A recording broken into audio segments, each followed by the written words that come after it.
Srimad Bhagavatam, Canto 10, Chapter 2, Text 31. But it is also the appearance day of Lord Vamanadev, so we'll try to combine both because there is a connection between the pastimes of Lord Vamanadev and Bali Maharaj and the verse of purport that we're going to read today. Du coup, je fais les deux. À moins qu'il y ait quelqu'un qui veut les traduire pour moi, sinon. Je vais repartir, je vais aller à la fin. Ok. Je vais me faire au début. Un petit peu. Je ferai après, mais sinon ça divise le temps par deux, si tu veux dire. Okay, so.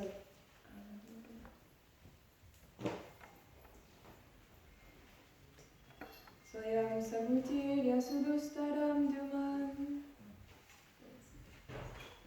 Is it not on the verse?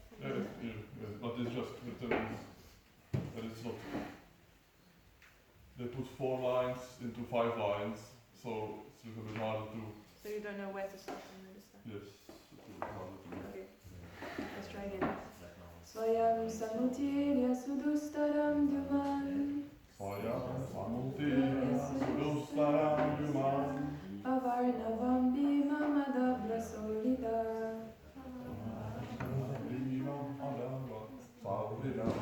Bhavat padambo ruhanava matrate. Nidhaya yata sadunugraho bhavan. Swayam samutirya sudustaram dyuman. Bhavarnavam bhimamada prasolita. Bhavat padambo ruhanava matrate. Nidhaya yata sadanugraho bhavan. Swayam samutirya sudustaram dyuman. Bhavarnavam bhimamada prasolita. Bhavat padambo ruhanava matrate. Nidhaya yata sadanugraho bhavan.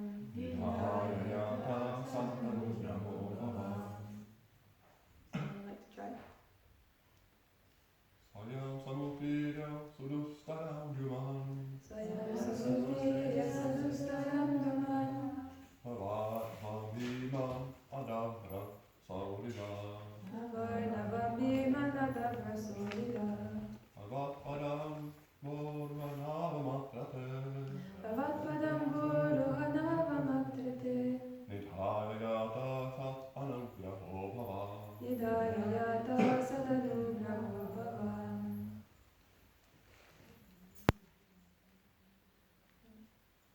Maybe? Try. Swayam samutirya sudustaram dyuman. Bhavarnavam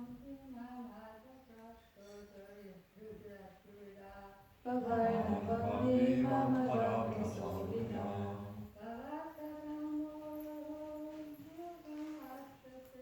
Bhavat padambo ruhanava matrate.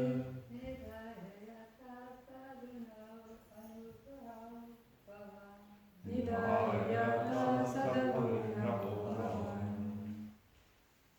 Swayam samutirya sudustaram dyuman. Swayam samutirya sudustaram dyuman. Bhavarnavam bhimamada prasolita. Bhavarnavam bhimamada prasolita. Bhavat padambo ruhanava matrate. Bhavat padambo ruhanava matrate. Nidhaya yata Nidhaya bhavan. So word for word, please repeat. Swayam, personally. Samutirya, perfectly crossing. Sudustaram, which is very difficult to cross.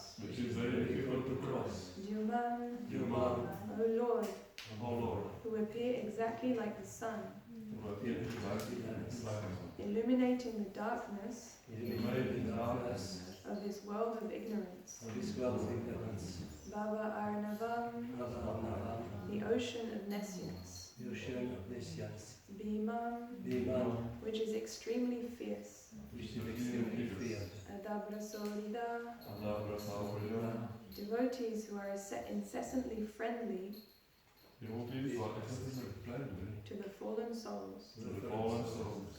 Bhavatpada Amburuha, your lotus feet. The lotus feet, Navam, Navam, the boat for crossing. all the crossing, Atra, Adra, in this world. in this world, Te, they, the Vaishnavas. the Nidhaya, Nidaya, leaving behind. leaving behind, Yataha, Yataha, on the ultimate destination. the ultimate destination, Vaikuntha. Vaikuntha, Sat Anugraha, Sadhana, who are always kind and merciful to the devotees. merciful to the devotees, Bhavan, Bhavan, you. Translation and purport by His Divine Grace, Srila A.C. Bhaktivedanta Swami Srila Prabhupada. O Lord, who resemble the shining sun, you are always ready to fulfill the desire of your devotee, and therefore you are known as a desire tree, Vansha Kalpataru. When acharyas completely take shelter under your lotus feet in order to cross the fierce ocean of nescience, they leave behind on earth the method by which they cross. And because you are very merciful to your other devotees, you accept this method to help them. Purport. This statement reveals how the merciful acharyas and the merciful Supreme Personality of Godhead together help the serious devotee who wants to return home back to Godhead. Sri Chaitanya Mahaprabhu in his teachings to Rupa Goswami said, Brahmanda Brahmite Kona Bhagavana Jiva Guru Krishna Prashadevai Bhakti Lata Bija. Chaitanya Charitamrita Madhya Lila, chapter 19, text 151. One can achieve the seed of Bhakti Lata, devotional service, by the mercy of Guru and Krishna. The duty of the Guru is to find the means, according to the time, the circumstances, and the candidate, by which one can be induced to render devotional service, which Krishna accepts from a candidate who wants to be successful in going back home, back to Godhead. After wandering throughout the universe, a fortunate person within this material world seeks shelter of such a guru or acharya, who trains the devotee in the suitable ways to render service according to the circumstances, so that the Supreme Personality of Godhead will accept the service. This makes it easier for the candidate to reach the ultimate destination.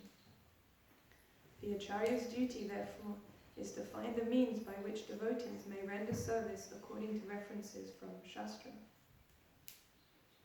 Rupa Goswami, for example, in order to help subsequent devotees, published such devotional books as Bhakti Rasamrita Sindhu.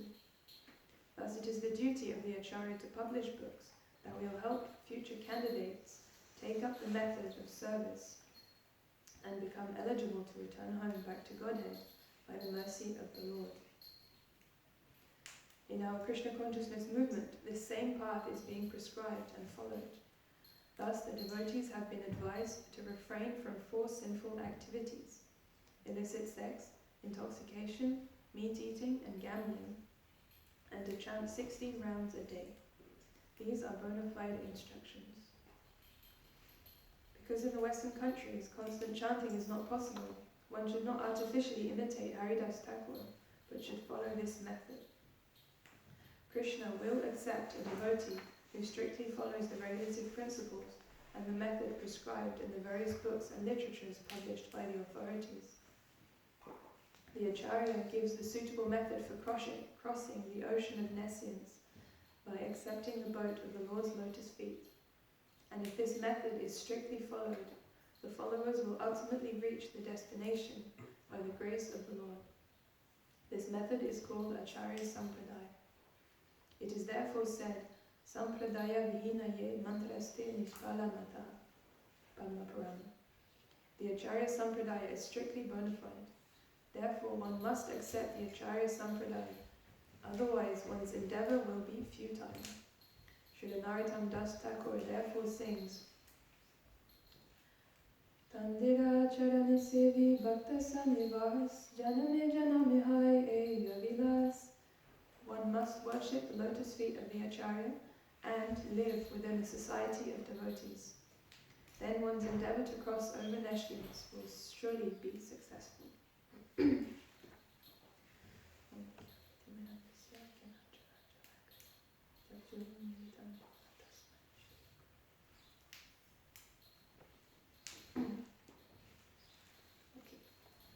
So, I'm going to try and speak about both the appearance of Lord Vamanadev, or lessons from the pastime of Lord Vamanadev, and this purport from Srimad Bhagavatam.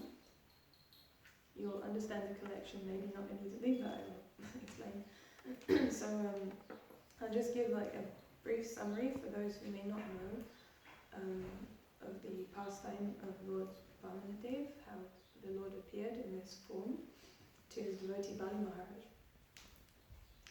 So, as quite often, quite regularly in the Bhagavatam, there was a war between the demons and the demigods. And the demons, headed by Bali Maharaj, were very nicely, very properly worshipping their guru, Sukracharya. And because of that, as explained, they gained a lot of strength, a lot of spiritual strength. And so they became very, very powerful, and that made it very difficult for the demons to face them. And so when the demons, after having achieved all this power, went to fight with the demigods ran to their spiritual master Brihaspati and asked, what should we do? And Brihaspati said, basically, you don't have any chance of defeating the demons at this time because of the power they have. So it's better that you just run away and hide for now, and then you build up your strength, and then you will be able to fight back afterwards. So the demigods accepted that instruction and went to hide in different planetary systems. But their mother, Aditi, was very sad about this because mothers are always really want their children to be in a nice position, to be comfortable, to be able to do their service or their occupation in a satisfying way. And when this is not the case, the mother usually grieves. So Aditi was very sorry for her children, the demigods, and so her husband Kashyapa Muni advised her to worship the Supreme Personality of Godhead and ask him to resolve the situation. And I'm really summarizing, but eventually the Lord did appear from the womb of Aditi in the form of a beautiful brahmachari dwarf called Vamanadev. And then this Vamanadev began travelling around, and then he came to the place where Bali Maharaj was living. And everything that Krishna does in his different incarnations, there's always many different purposes, but one of them is very often to reveal the glories of his devotees, or enhance it or reveal it, show it to the world. And so in this case, Lord Vamanadev decided to go and see Bali Maharaj, and he begged for some charity because he's a brahmachari. Bali Maharaj was a king, so that's the natural interaction.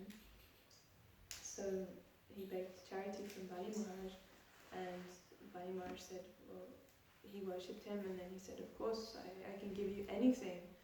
I'm the ruler of all the universe, so just tell me and I will give you. And Lord Vamana said, well, I just like 3 steps of land. And Bali Maharaj felt a bit insulted by this because he's such a big person, Vamana's asking for such a small thing. But anyway, Vamanadev, by explaining to Bali that actually this is enough to be satisfied, and if I'm not satisfied with this, I wouldn't be satisfied with the whole world, so better, because I'm satisfied in my heart, this is enough for me. So Bali Maharaj agreed to give 3 steps of land to this brahmachari. And Sukracharya, the guru of Bali, who was watching all this, he started telling Bali Maharaj, don't do it. This is Vishnu, and he's going to take everything from you. So just find a way to get out of it. I'll study the Shastras and help you find a way that you don't have to fulfill your promise. But Bali Maharaj was a very righteous man, and he didn't want to go back on his word. That was a very important principle. It still is, but it's not very common. But it's very important for Kshatriyas, especially to not go back on their word, especially when it comes to charity. So Bali Maharaj rejected his spiritual master and say, Vishnu is here, you're telling me not to surrender, that means you're no good. So I'm not going to listen to you. Actually that happens sometimes to us, people who we have relationships with, our families or friends, or they see us beginning our Krishna conscious path, and they have a personal interest in keeping us the way we are and say, don't do it. They'll take you completely. But in the same way as Bali Maharaj, we should have the strength to politely not listen to them and continue with our path towards Krishna, because we know it's the right thing.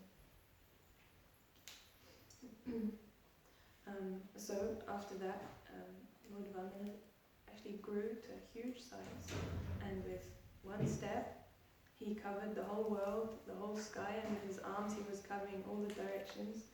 Then with his second step he covered all the upper planetary systems. So with 2 steps he had taken everything that Bali Maharaj owned. And so then Vamana turned to Bali and said, well, where shall I put my 3rd step?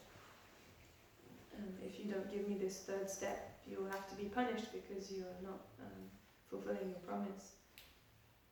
And Bali Maharaj was thinking, well, I've given all my possessions, I've given all my land. What else do I have? The only thing I have left is myself.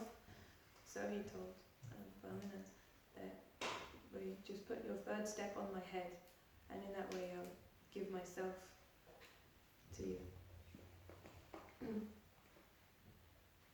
And so for this, actually, Bali Maharaj is eternally glorified for having given his self. And that's, he's a Mahajan, one of the 12 authorities that exemplify devotional service that we are supposed to follow in the footsteps of Mahajano Yena Gitasa Pantaha. So this is ultimately what we are aspiring for, to be in that position before Krishna and genuinely, wholeheartedly give ourselves.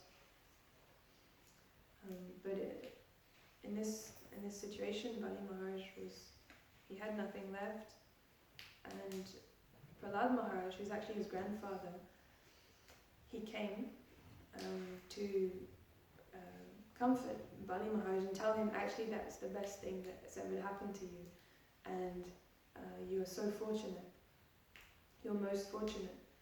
Someone else, maybe Sukracharya or the other demons, they may have said, my God, what have you done? You know, now we've lost everything, you've lost everything, you look like a fool, you're tied up.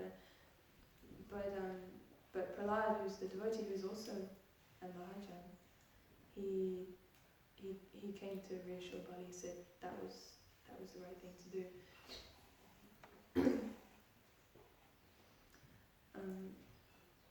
So in this purport that we read earlier, I'll start making the connection between the two now. Hopefully it's clear. So the purport we just read, Srila Prabhupada talks about Rupa Goswami, who in the Bhakti Rasamrita Sindhu describes the 9 processes of devotional service. And there's Shravanam, Kirtanam, Vishnu Smaranam.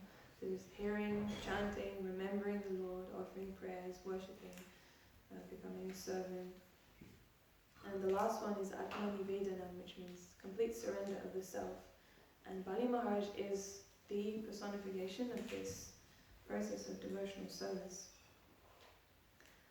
Atmanivedanam, complete surrender, completely surrendering the self. So this word surrender, before coming to a spiritual practice, we may not hear about it very much in the world. and if we do, we probably don't like it very much because it means surrender means submitting yourself, and generally the conditioned living entity doesn't like to submit himself to anything or anyone other than his false ego and mind. But in spiritual circles and in this movement, we talk about this word a lot. Well, we use this word a lot, but maybe without really understanding what it means, or if we understand what it means because we have examples like Bali Maharaj, we don't understand how to get there or how practically this relates to my life. Like, how do I surrender? Okay, Bali Maharaj surrendered like this because God came and stood in front of him, but I don't have that kind of situation, or I don't realize when that happens to me. So I'm not going to pretend that I know what surrender is, like ultimately, but even though I understand theoretically what it is. But I still wanted to speak a little bit about how this word surrender and the goal of completely surrendering ourselves and our hearts to God, how we understand that in our life and how we can gradually move towards that in a practical way, in a tangible way. So I just wanted to read one thing.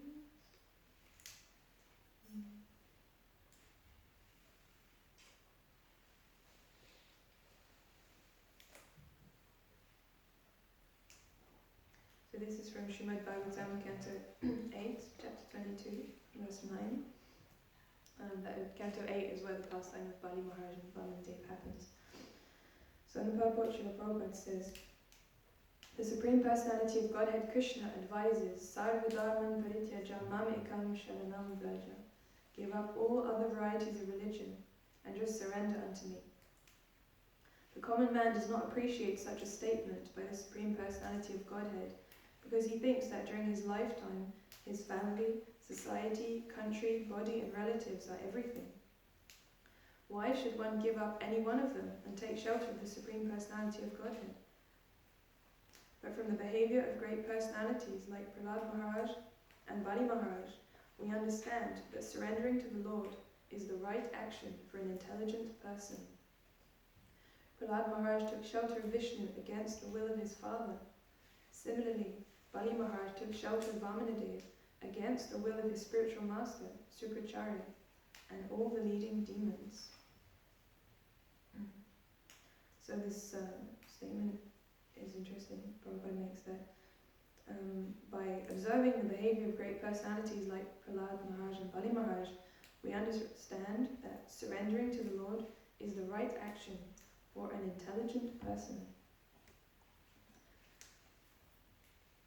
And so there are many different processes, different religions, different practices, and they sometimes present different types of surrender.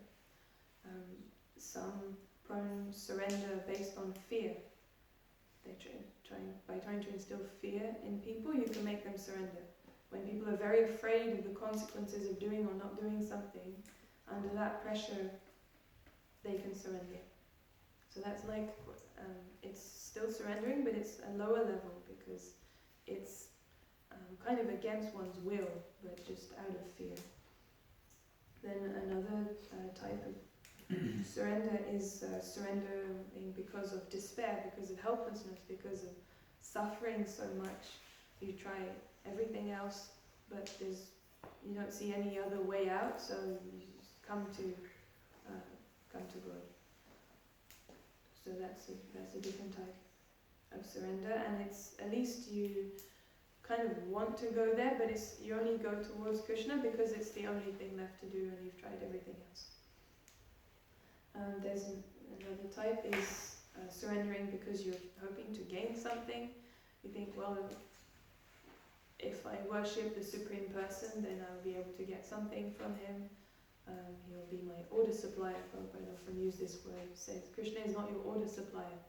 We shouldn't approach the Supreme Personality of Godhead to get something for ourselves, to improve our life, to improve our material condition.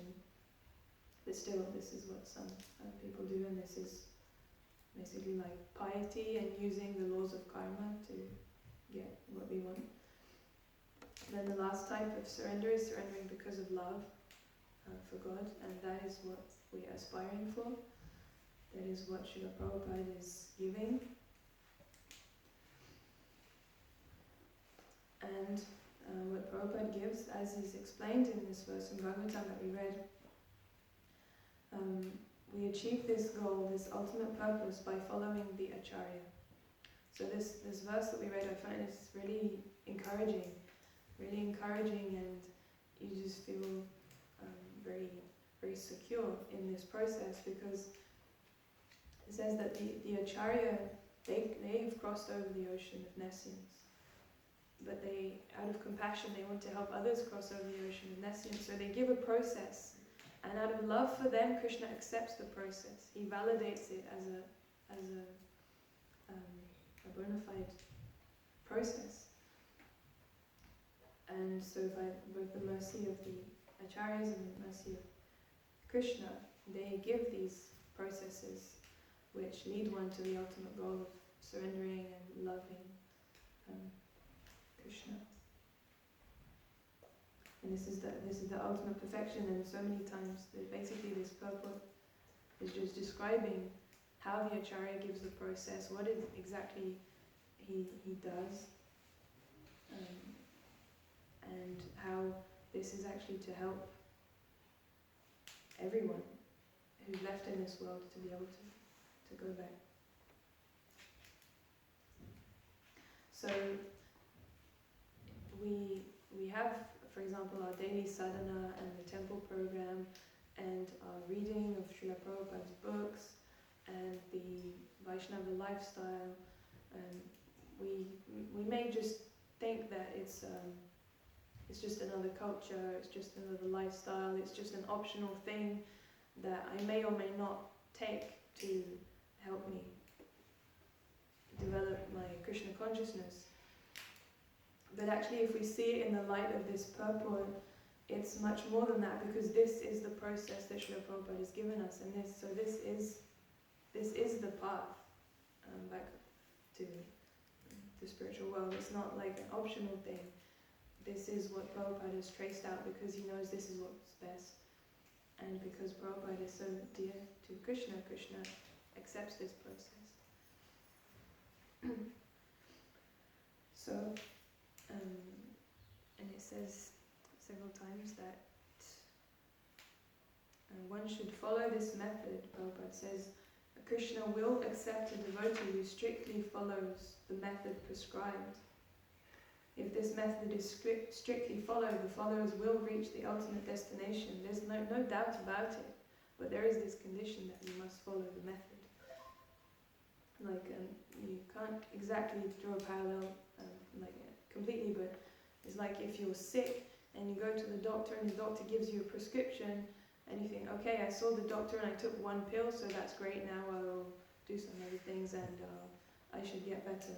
Obviously with the sickness of the body there's so many other factors than what the doctor gives, but still, if we're given a prescription and we follow the prescription, then we can have complete faith that we will be healed. But in spiritual terms it's even more absolute, because there's not the conditions of the body and karma and these things. So, in the beginning, Prabhupada quotes this verse, Brahmanda Brahmitikona Bhagavan Jiva Guru Krishna Prashadi Pai Bhakti Lata Bija, that the spiritual master, the Guru, gives the seed of devotional service. He plants and awakens the seed of devotional service in the heart. But then he gives us the whole way of how we cultivate this seed. It's not that we can just accept the seed and think, okay, great, now I have the seed, I can go off and cultivate it myself. We don't know what kind of seed it is. We don't know what climate it likes, what kind of conditions it likes, what nourishment it needs, how much exposure to sun. We don't know these things. So that's why the Guru and the Vaishnavas and the scriptures also give, well, this is how you cultivate the seed. And this is the process, the practice of devotional service is the means of cultivating this seed. And Prabhupada says an interesting thing, that this is to make it easier to reach the ultimate destination. Sometimes we find that the regulations, the lifestyle, the practices, they make our life more difficult because there's some constraints, because we have to get up early, or because there's so many things that we know we're supposed to do, and we feel like it's a burden, or it's a constraint, or it's making our life difficult, impeding us, slowing us down because it's hard. But actually Prabhupada says this is to make your life easier. Easier for what? Not for having a nice time in this world. Easier to reach the other world. So that is also, we need to have this perspective, because materially speaking, and according to our the comfort of our mind, it probably is more difficult. But we don't want to make our mind comfortable. That's not the idea. The idea is to reach the ultimate destination. And for that purpose, the process makes our life easier.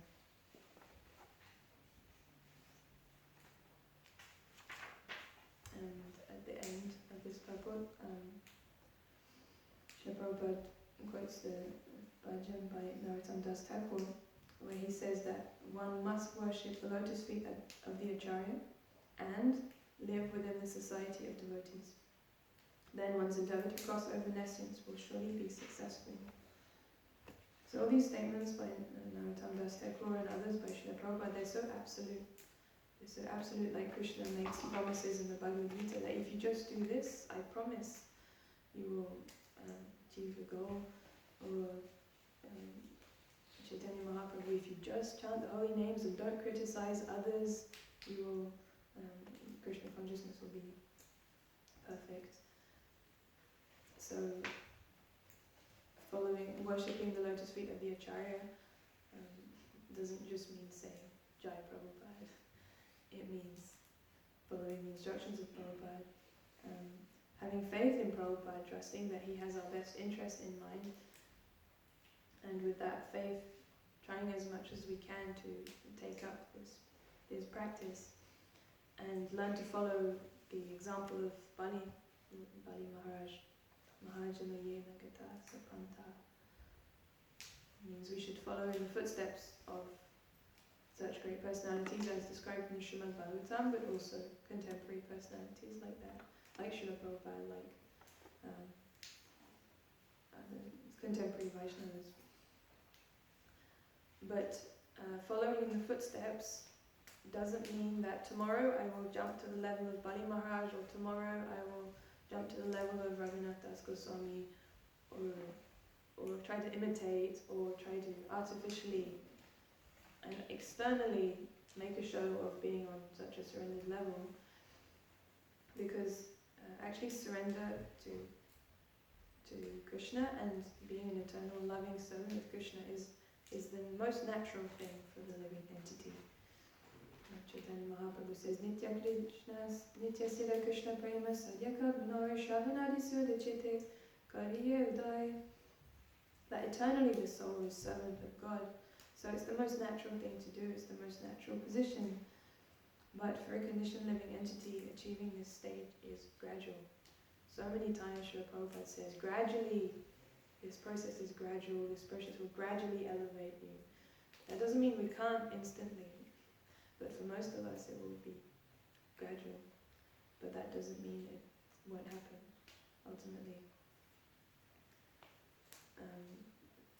There's a verse in Chaitanya Charitamrita, I don't have the thing current, but the translation is, one whose faith is soft and pliable is called a neophyte, but by gradually following the process, he will rise to the platform of first-class devotee. So this is what krame in the verse, that means gradual progression.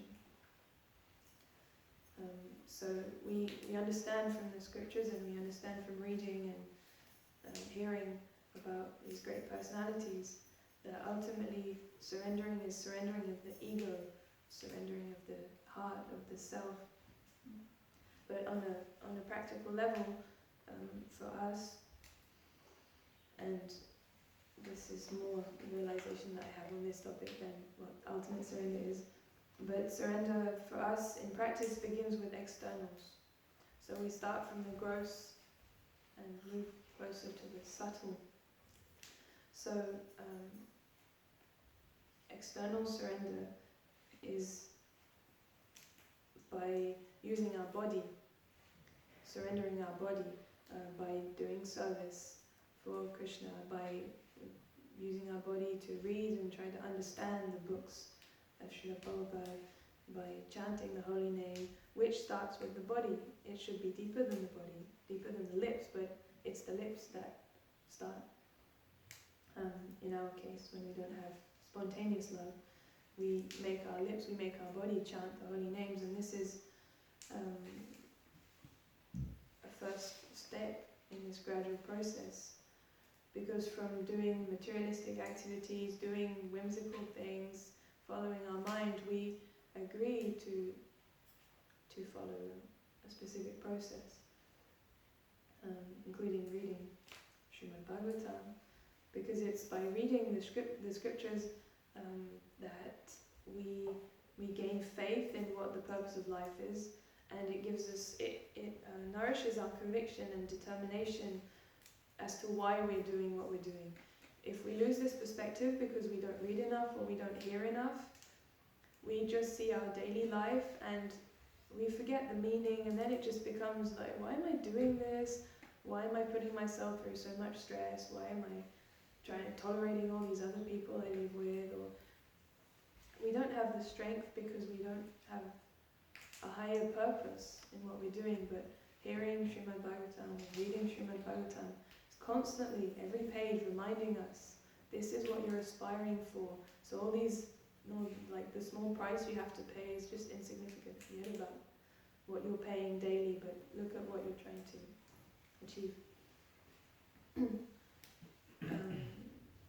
So the following sadhana, lifestyle changes also, following the regulative principles, trying to live or be in contact often with spiritual-minded people, with Vaishnavas, doing Vaishnava activities, not just talking nonsense, but reading together, discussing together if we don't live in the temple, trying to have this association. These are like external things. But then quite easily we can think that's it and just remain at that for the rest of our life. But that's not the real thing. The real thing needs to go to the next level, to the deeper level, needs to be internal changes, internal surrender. And again, this comes by practicing, ultimately by the grace of Krishna. But by our practice, we show Krishna what we want and try to please him by our struggle to try and surrender our mind when we're chanting japa, struggle to surrender our ego when we're dealing with other devotees. We try to attract Krishna's attention by showing our intention. So the three internal aspects of ourselves that we want to submit are the subtle ones, so the mind, the intelligence, and the false ego. The mind is constantly accepting, rejecting, completely immersed in duality, trying to get things it likes, getting rid of things it doesn't like, and what it likes and doesn't like is always changing. So this is what the mind does. The intelligence is always making plans on how to get what I want and how to get what I don't want. And the false ego is just trying to defend himself and make itself think that I'm a very good person and I'm the controller, I'm the enjoyer, I'm the proprietor. There's this verse, the 6 principles of surrender. Anukulyasya sankalpa pratikulyasya varjanam lakshishyati ti vishvaso guplite varanam tata atvarmikshepa karpanye sadvila saranagati. And actually there's each of these, like 2 by 2, they refer to surrender of the mind, surrender of the intelligence, and surrender of the false ego. So the first two, anukulyasya sankalpa and pratikulasya varnanam, they mean that the principles of surrender in devotional service are accepting what is favourable for devotional service and rejecting what is unfavourable for devotional service. So our mind naturally does this accepting, rejecting, but based on our self-interest. So the process of surrendering the mind is by using this discrimination capacity to accept and reject what is pleasing to Krishna. So we're engaging the propensity of the mind, but using it for our spiritual life. So we accept things that are favourable, reject things that are unfavourable, based on the spiritual vision, not based on my sense gratification. Then the next two lines, talk about the intelligence. That our intelligence, like I said, is making plans on how to enjoy, how can I get this and then get this situation, and always making plans like that. As the controller and as the enjoyer. But the devotee uses his intelligence, strengthens his intelligence with Shastra, and tries to understand that Krishna is the supreme enjoyer, Krishna is the supreme controller, Krishna will protect me, and Krishna is my master. So using our intelligence then to understand I am not the controller, I am not the enjoyer, Krishna is. And then the last line, Atmani Kshipa Karpani, means full surrender and humility. So that is on the level of the ego, surrendering the ego. So there's no pride or selfishness, which are the characteristics of the materially conditioned false ego. Is pride, false pride, thinking I'm the proprietor, trying to take everything for itself. So I thought it was interesting, quite practical again, way to understand these internal levels practically. So, yeah, because somehow or other we're here because we have gained faith in the ultimate goal of spiritual life as opposed to material life. And we understand that there's this whole process and this whole gradual sequence of events that needs to take place both externally and internally. But we can see it's not so easy on a daily basis in all our habits to always make the right decisions, whether it's how we're going to use our time, or whether it's the effort we make to be attentive while we're chanting japa, for example. That is, surrendering the mind is listening to the holy name makes the mind surrender. If you just focus on listening, on really hearing, automatically the mind is subdued. And if we make that effort to really hear and not let the mind run away, and if it does, to bring it back again and again and again, Krishna sees that effort. But yeah, it's not always easy, because out of our free will as a conditioned living entity, we don't want to really surrender and give up our own ideas. And so like Bali Maharaj in this situation, he's showing, this is an example that sometimes we have to be forced a little bit, and that helps us to give in, to let go, because unless we're forced, most of the time we actually don't really make the sacrifice. And so this is why actually there's a lot of examples in the Srimad Bhagavatam of devotees or non-devotees who then become devotees, who are put in situations where they have no other choice than to surrender. And actually this is a blessing, because otherwise we don't go to these deeper levels. That's why Queen Kunti, for example, says Vipadashantuta Shashvat Tatra Tatra Jagat Guru Bhavatu Darshanam Yachat Apunar Bhav Darshanam That she said, may those difficult situations and calamities come again and again, because it's only when they are there that I remember you. And so we are not on the level of Queen Kuti praying for calamities, but we can learn from that to take all the opportunities that we get to let go for Krishna, for Krishna's pleasure. Like Bali Maharaj said, often we are in circumstances, maybe it's because of health or a situation in a relationship, or a huge quantity of service, or a difficult thing to deal with, or all these things that actually Krishna is giving personally. And explains in the chapter 14, Lord Brahma explains that, in the purport to a verse by Lord Brahma, he explained that all these situations, Krishna is personally arranging them to help us. So the Acharya helps us by giving us the process. Krishna helps us by arranging all these situations that make it easier for us to let go of our false ego and our bad habits and all these things. And the devotees are here to remind us of that.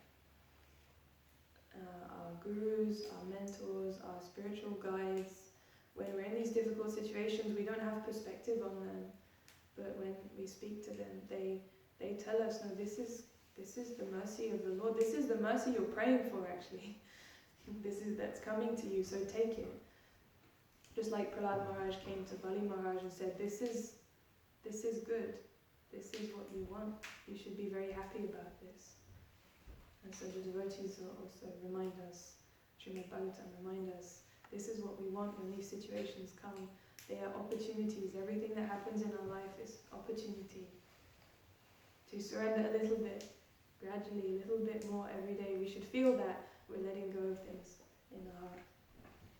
Not just externally practicing, but feel that our heart is changing, feel that we're making sacrifice for Krishna's pleasure. Like, for example, there's an example of surrendering a little bit of the false ego. You have a misunderstanding with a devotee or argument or something, and you go away and both feel hurt or upset. A great opportunity you have to take there is, I'm going to surrender a little bit of my false ego by going to ask for forgiveness, even though I think it's their fault or whatever. That's a great opportunity, just a small thing, just to show Krishna for your pleasure. I really don't want to ask forgiveness because it's his fault, but for your pleasure, I know this will make you happy if I try to be humble, if I try to get rid of this pride. Or another example of surrendering the mind. The mind doesn't like to get up at 3 o'clock in the morning, 4 o'clock in the morning. But with our intelligence, because we know why we're doing it, we've said, I am going to get up. So when the mind says, no, say, yes, for Krishna, I will do it. Even if it's difficult, even if I'd rather sleep or do so many other things. For you, I'm going to do it. It's just a tiny little offerings. Every day we should make these conscious offerings. And that will add to our spiritual bank account in Krishna's heart. Hopefully that's what we're hoping. Everything we do is just trying to make Krishna pleased with us. Because it's only if he's pleased that he will reveal in our heart this desire, this longing to give ourselves to him. It's not we're going to surrender. By his love he will make us surrender, but we have to show that we're willing to do that, and that's what we really want. And that's every day, at every moment. So ultimate surrender of Bali Maharaj, we can practice every moment and show Krishna that's what we want. If that's what we want, that's the point. Once one devotee asked a simple question to Srila Prabhupada, what is required to become Krishna conscious? So many things Prabhupada could have said, was just chant, or read the books, or serve the spiritual master. And Srila Prabhupada said desire is actually the thing that makes the difference. If we really want something, no matter how conditioned we are, how rebellious our mind and body may be, whatever difficult situation we're in, if this is what we really want, then there's no obstacles. There's no obstacles. Prahlad Maharaj says this. I don't know if this is praised or the Sringadeva or in another part, but he says actually, my Lord, there are no obstacles to serving you and loving you. There are no obstacles, actually, and that's how devotee sees. So we also have to make sure that's what we want. And yeah, okay, that's it. Stop there. Thank you for giving me this opportunity and for listening so attentively. This is also a form of surrendering that when we listen, when we hear submissively, we're surrendering our intelligence and using our time for Krishna, to hear about Krishna. So this is also a very powerful practice.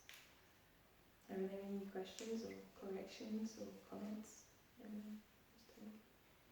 I have a question. Yes.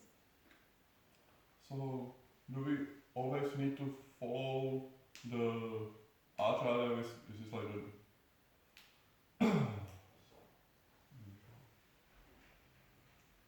closest to us, or we can follow the older acharyas also and don't follow the, like, for example, I will follow only Rupa Goswami, I will not follow Prabhupada, or maybe I will follow also Prabhupada, but the most instruction I will take from Rupa Goswami or others. Question. But in this Prabhupada says that the duty of the Guru is to find the means according to time, circumstances, and the candidate, to help everyone to practice devotional service. And Jiva Goswami or Raghunath Goswami or all previous acharyas, they are pure in the process they follow is pure, but according to our conditioning, who we are, Prabhupada was empowered to give the process that we should follow. We could try to follow Raghunath Goswami, but we'll probably die very quickly if we're just fasting and living in a hole and only eating the moldy rice that's been spit out by the cows, and that was his process. But we can't follow this process. So Prabhupada's given us the means to achieve ultimately the same thing, but according to what we can do. And Prabhupada's teachings actually include all these other teachings. It's not that he made a new thing that doesn't include all the previous acharyas. He's integrated everything in this, following in the footsteps, but not just copying and pasting the process. So you want to respond to that? You were saying about what will inspire us to surrender, or what will be a stimulus to surrender. But I'm thinking also the knowledge. Obviously, knowledge is very, very important. But that would include the consequences of not surrendering. When you understand, okay, if I do it, it's good, but if I don't do it, then this will happen, and that can also be an impetus. If I don't surrender, well, then it's birth, death, disease, and old age again. That's also a point. Yeah. Did that answer your question, Maya Pochana? Yeah. You're not gonna go and live in a hole like. Almost. In a cave. In a cave. In a cave with a venomous snake like Haridas Thakur. So Bhagavati Mataji was making the point that knowledge of the positive goal is an impetus, but also the Bhagavatam brings out a lot of the negative consequences of not following this process. Birth, old age, disease and death again, staying in the material world again. So in this sense, the fear aspect can also be an impetus. Yes, It's not because surrendering because of fear is somewhat lower than love that we shouldn't use it. It's still helpful. To be afraid of not doing, being afraid of staying under the material energy. Yes. Firstly, thank you. And the question is, in all religions, in most religions, like the one thing they all have in common is they say they are the way. Mm. And in each way, people have reached the goal. So, How to explain it? I wish I remembered where I read this, because it's always better to be able to say. Let me try and think. I don't remember where I read that in order for people to have faith in the process they're following, in a sense you have to say that this is the best way. Because if you say, well, we're not the best way, but you can still follow us, then probably no one will do it. But the different acharyas are in different religions. They're called different things, prophets or saints or sons of God, or like this. And they, not all, but like Lord Jesus Christ or Muhammad, they give a bona fide process according to time, place, and circumstance, according to how the people of that time in that place, what they can take, how much they can take, and how they will best understand the message. Ultimately, the message they all give is Sanatana Dharma, but in different ways, because at different times people may not be able to appreciate or digest the ultimate knowledge. So they give sometimes a simplified or less detail, but there's still the same power. Like there are many saints, like we were talking about the other day, in the Christian tradition who have realization of God and love of God, and we have many descriptions of these. Where is it? And so because of their faith, because the faith, the Lord Jesus saying, I am the only way, or only through me can you go to the Father, he was meaning also only through the Guru can you go to the Lord. But according to what the people could understand at the time, he had to say that and give the information he gave, which is not so much, actually very metaphorical and like that, but that doesn't mean that people cannot go through that path. But the scriptures like the Srimad Bhagavatam and all the Vaishnava literatures, they are very complete because it's the only ones who give descriptions of the spiritual world and who give descriptions of God and who have this very practical application. So that doesn't discredit others, and it doesn't discredit the faith we may have in different acharyas. But it can help to have this knowledge and this grace of Srila Prabhupada. But Prabhupada also said sometimes if you're a Muslim, then just be a perfect Muslim. If you perfectly follow the person you already have faith in, then that's perfect. And if you perfectly follow Lord Jesus Christ, then that's perfect. But just do it properly in the same way. Does that answer your question? Do you want to say something more? Or thank you. Yeah, so to give faith in the followers, we have to say that, take this up and you will reach perfection. But there's different levels of perfection and different levels of perfect processes. And so some are more precise or accurate, detailed. Anything else? Krishna, very practical, lovely class. Just the 6 principles of surrender. What was the 5th and the 6th? Is the surrender the ego and? There's humility. Humility, okay, thank you.